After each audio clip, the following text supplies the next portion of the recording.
Alexander Robert Clark walked out of His Majesty's prison on Tuesday as a free man due to the loss of transcript within the Supreme Court. In 2014, the then 32-year-old husband was charged with a non-capital murder of his then 27-year-old wife, Nexiann Downes Clark, after he led police to a shallow grave where her body was found in a suitcase. The killing was said to have happened on the couple's 4th wedding anniversary, when Mrs. Clark allegedly found out Alexander was having an affair with their teenage babysitter, who was also under investigation. In 2016, Alexander Clark was found guilty of non-capital murder and was sentenced to 67.5 years in prison by Madam Justice Paula Guilford. After 8 years in prison and his attempt to appeal his sentence, he is now a free man. Anselm Clouden is the lawyer representing Alexander Clark, and he explains that in February of 2016, he appealed his client's case, and after 3 years, they were unable to secure the transcript of the hearing.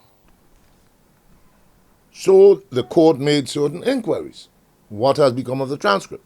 And the registrar advised the court that, in fact, the computer that had the recordings of the judge was stolen.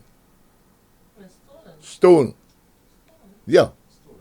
There was a case, and this is becoming quite prevalent because of the lack of proper security of documents in the court. Clouden says because of the lack of security for court documents and equipment, the transcript was lost, and as such, his client was unable to appeal his case at no fault to him. Due to this, and the fact that the court has no legal right to order a retrial, his client was immediately released with a reduced sentence of time served. So that we appealed to the Court of Appeal, saying, look, you cannot have this man in prison without his ability to prosecute his appeal. It's unfair. We argued that, look, you have to grant a stay of proceedings because there is no evidence that the stolen computer containing that information would ever be retrieved. And you cannot have an accused person in prison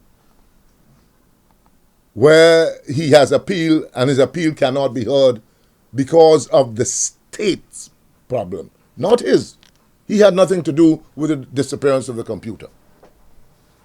The lawyer believes that this ruling will set a precedent for other court matters in which evidence is lost.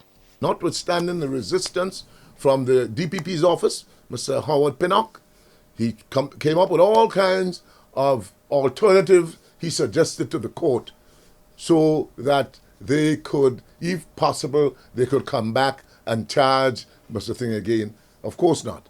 That would be contrary to the law because he has at bar what is called an atrophy convict.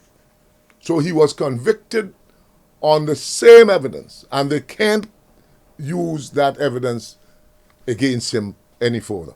Mr. Pinnock, the senior Crown Counsel, in fact indicated that there are a few cases of like condition.